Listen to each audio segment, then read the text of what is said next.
مقامی لوگوں کو کچھ نہیں ملا۔ تو یہ دیہی اور مقامی آبادی کا ایک بہت بڑا تاریخی شکوہ ہے، لیکن جیسا کہ ہم نے کہا کہ ہم دونوں پہلوؤں پر بات کریں گے، تو نسرین اختر کا تحقیقی مقالہ ہمیں دوسرا رخ دکھاتا ہے۔ بالکل، اور وہ رخ بھی اتنا ہی اہم ہے، شہری آبادی اور MQM کے شکوے۔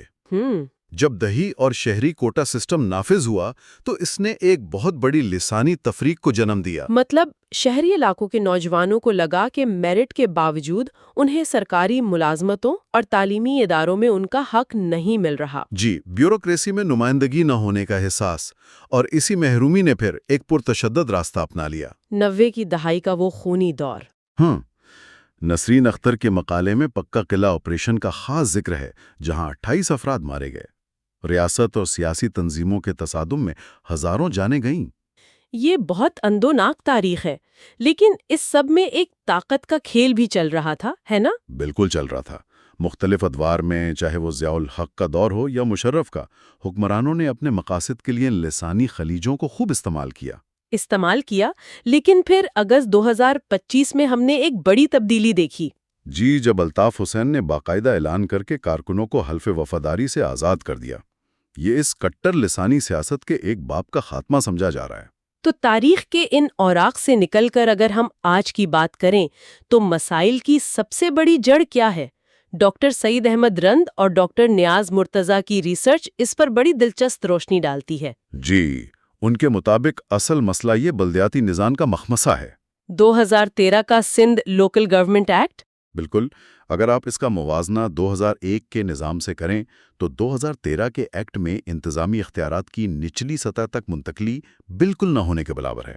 یعنی صوبائی حکومت نے سارے اہم محکمے اپنے پاس رکھ لیے ہیں۔ جی ہاں، پولیس ہو، ماسٹر پلان ہو یا KDA جیسے بڑے ادارے، سب بلدیاتی اداروں سے واپس لے لیے گئے ہیں۔ یہ تو منتخب نمائندوں کے ساتھ زیادتی ہے۔ اور مجھے ڈاکٹر رند کی ریسرچ میں وہ اربن اور رورل یعنی شہری اور دیہی نظام کا جو فرق نظر آیا وہ بہت حیران کن تھا۔ وہ KMC اور DMCs والا معاملہ؟ بالکل، کراچی میں KMC کا میئر ہوتا ہے، لیکن جو 6 DMCs ہیں ان کے درمیان کوئی عمودی ربط یعنی ورٹیکل لنکیج چھوڑا ہی نہیں گیا۔ ہاں، وہ براہ راست صوبائی حکومت سے فنڈز لیتی ہیں اور KMC کو جوابدہی نہیں ہے۔ یہ تو ایسا ہے کہ شہر کے مجموعی نظام کو جان بوجھ کر مفلوج کر دیا گیا ہو۔ اور اس سے بھی بڑھ کر اس نظام کے تحت بیوروکریٹس کو منتخب نمائندوں پر فوقیت دے دی گئی ہے۔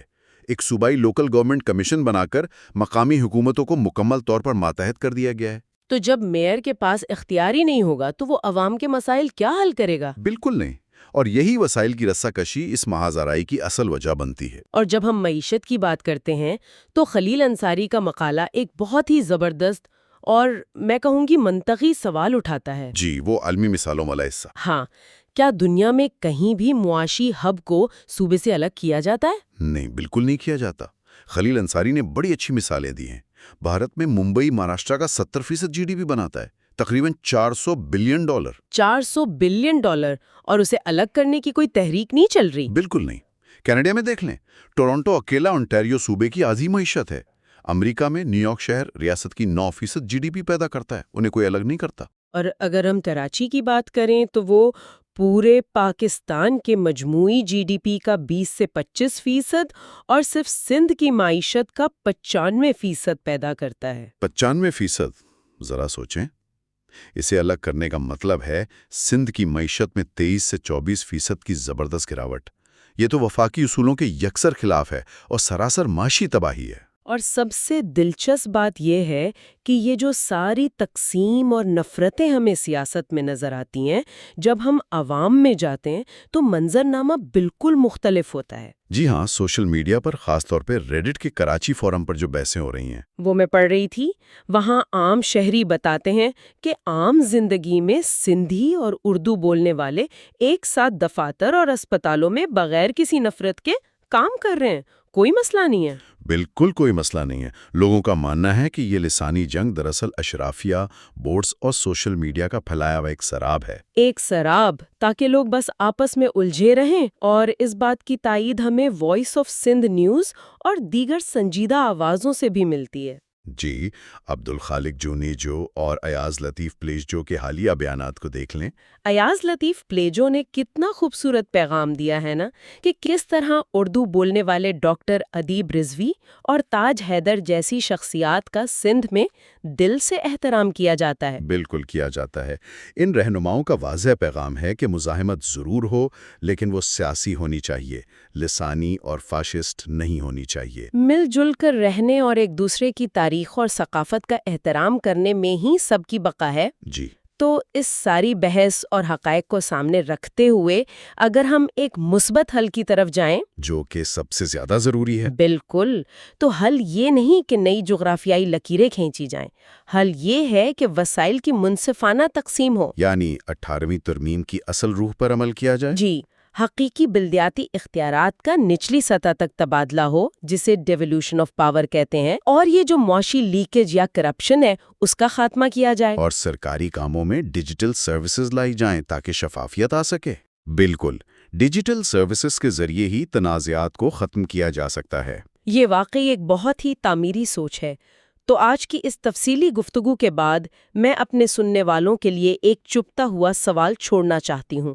ذرا سوچئے، اگر کل ہمارے شہروں اور دیہاتوں کا تمام انتظامی اور معاشی نظام مکمل طور پر ڈیجیٹل اور خودکار ہو جائے اور وسائل کی تقسیم میں کسی بھی انسان کی ذاتی ثوابدید باقی نہ رہے، تو کیا پھر بھی ہمارے رہنما یہ لسانی اور سرحدی تنازعات زندہ رکھ سکیں گے؟ یا پھر ان کے پاس سیاست کرنے کے لیے کچھ بچے گا ہی نہیں؟ یہ واقعی سوچنے کا مقام ہے۔ بالکل ہے۔ سامعین سے ہماری گزارش ہے کہ وہ اس تفصیلی جائزے کے حوالے سے اپنی قیمتی رائے، سوالات اور تجاویز ہمارے ای میل ایڈریس پر ضرور بھیجیں۔ ای میل ایڈریس ہے info@radiovoiceofsindh.com info@radiovoiceofsindh.com۔ ہمیں آپ کے فیڈ بیک کا انتظار رہے گا۔ جی، ضرور لکھیے گا۔ تو آج کے پروگرام کا اختتام ہم ایک بہت ہی خوبصورت سندھی شعر پر کریں گے۔ سندھی بولی جند جان، سندھی بولی منجو مان، جس کا اردو ترجمہ ہے سندھی زبان میری جان ہے، سندھی زبان میرا فخر ہے۔ جیے سندھ آئیں سندھی بولی۔ جیے سندھ آئیں سندھی بولی۔ اواں جی سماعتن تائیں radio voice of Sindh London